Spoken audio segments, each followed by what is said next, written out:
Perfect happiness. Here we arrive at the highest happiness, which in Buddhism is succinctly described as Nibbanang Paramang Sukhang. Nibbana is the supreme happiness. When one has made initial contact with supreme happiness, or even when simply referring to it, one should be familiar with its main attributes, so that one can check whether one's own happiness is going in the right direction, and how it can be improved, how its advantages may be increased and its disadvantages lessened. There are three main attributes to this supreme and perfect or perfect happiness. 1. It is constant. It need not be searched for. It is an inherent quality of the heart. 2. It is free. It is not dependent on anything else. For example, it is not reliant on sense objects. 3. It is pure. It is complete. There remains no latent or lingering suffering. Supreme happiness is constant because it has become an inherent feature of one's life. For this reason, one need not search for it. The Buddha, for example, was always happy wherever he went.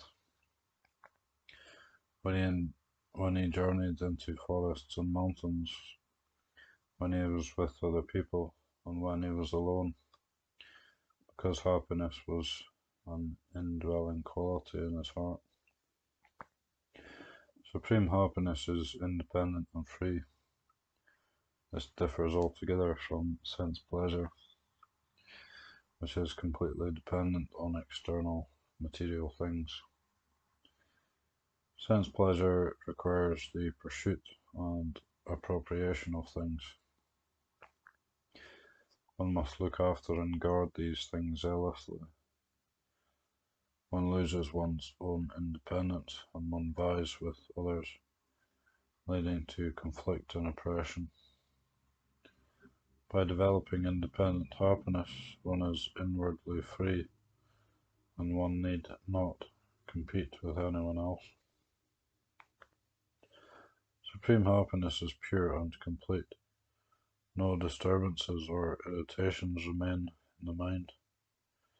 Many people claim that they are happy, but deep down there still remains suffering, or the causes for suffering. For example, they may still have latent anxiety, fear, distrust, melancholy, boredom, or loneliness. Their purported happiness is not spacious, clear, and full. When all the causes for suffering have been removed from the mind, happiness is replete. There remains no latent suffering that could disturb the mind. If one wishes to experience other forms of happiness, one can do this fully.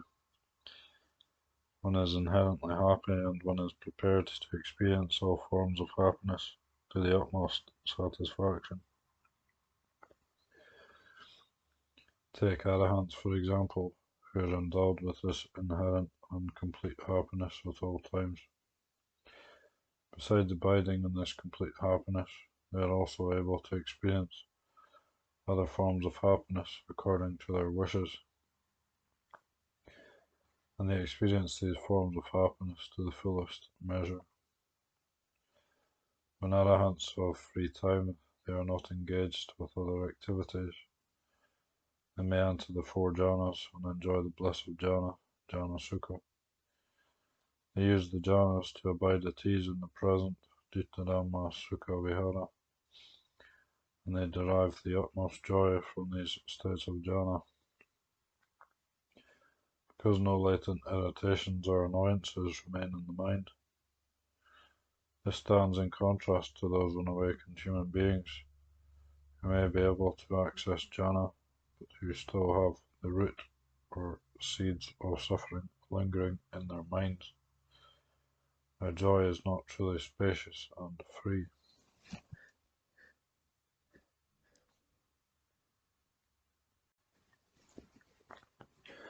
In the Gandhya Sutta mentioned earlier, the Buddha states that if one has not yet realized this profound happiness, there is no guarantee that one will not fall back and seek out sense pleasure once more. But if one does have this realization, there is no way that one will consider seeking gratification by way of sense pleasure. This is similar to adults who observe children playing and pretending to be shopkeepers. They won't feel that behaving in this way themselves will provide happiness.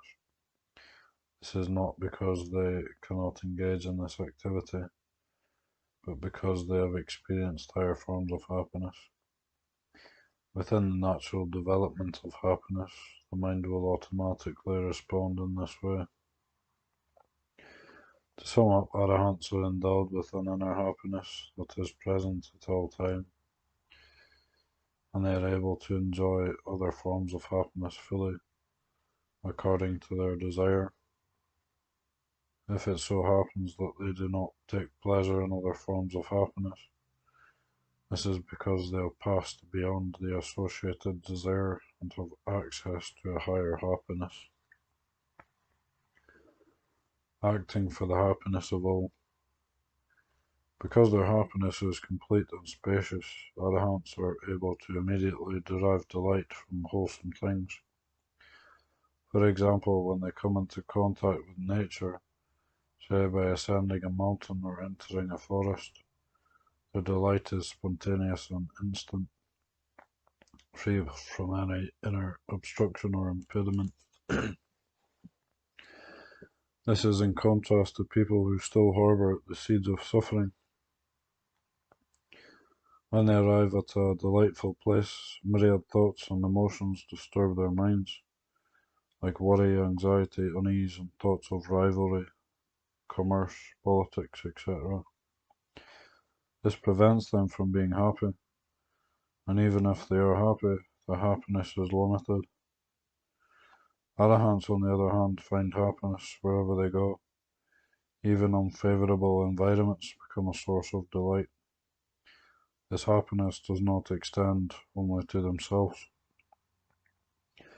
Other people who live in their company experience ease and comfort in places that previously caused disquiet and turmoil.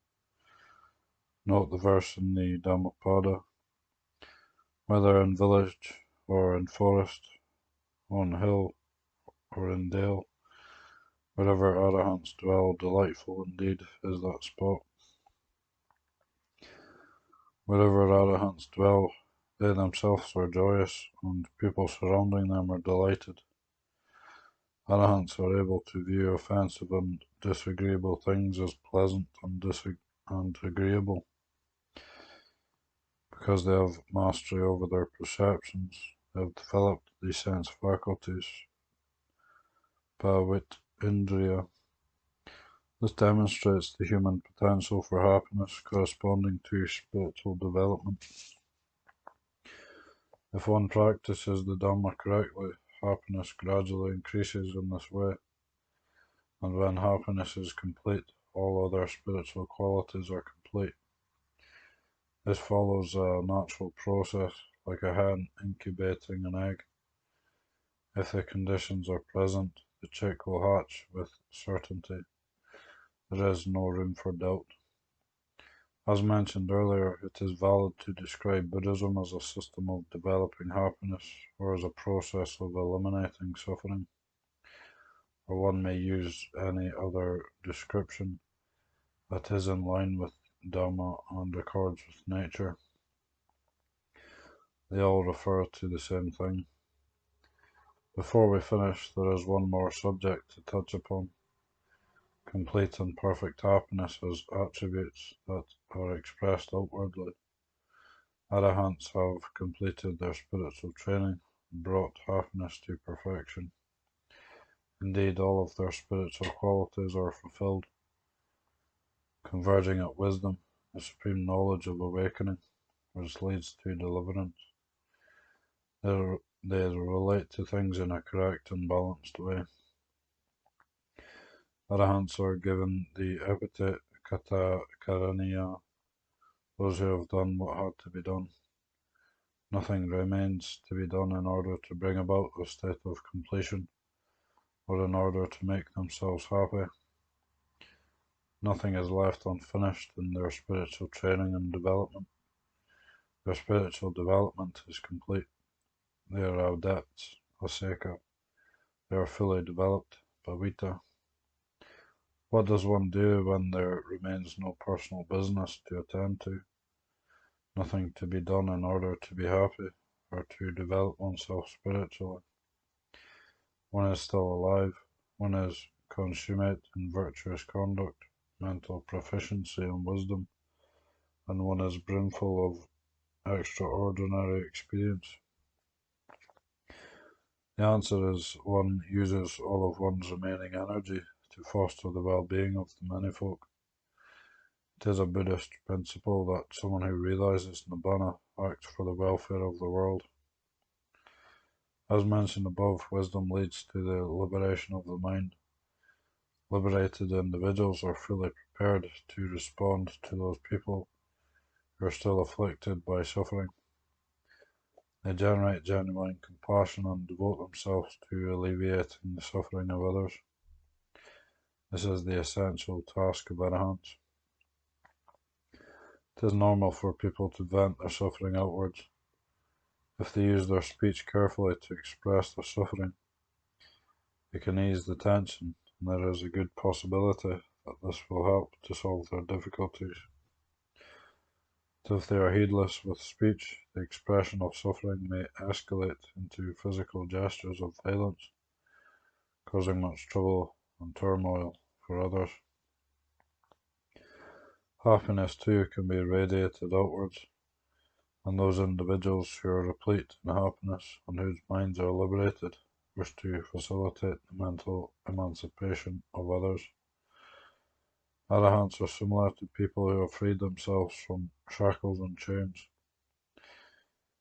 When all personal distress and affliction has been quelled, they feel compassion for others who are still bound, and they want to offer assistance. They then spend the majority of their time trying to help others be free. When the Buddha was sending the first group of 60 Arahants out to proclaim the Buddhist teachings, he said that both he and they were similar in being liberated from all snares and bonds, both human and divine.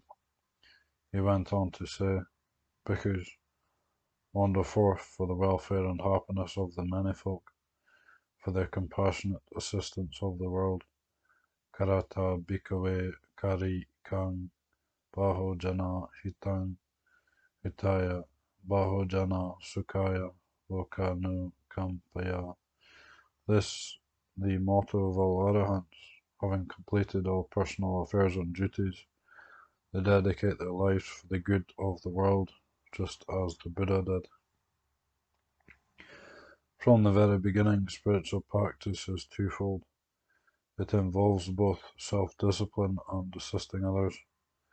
Occasionally, in the case of bodhisattvas, an increased emphasis is given to the latter, of helping others. These two aspects of practice are intimately connected, for helping others is one way to promote self-development.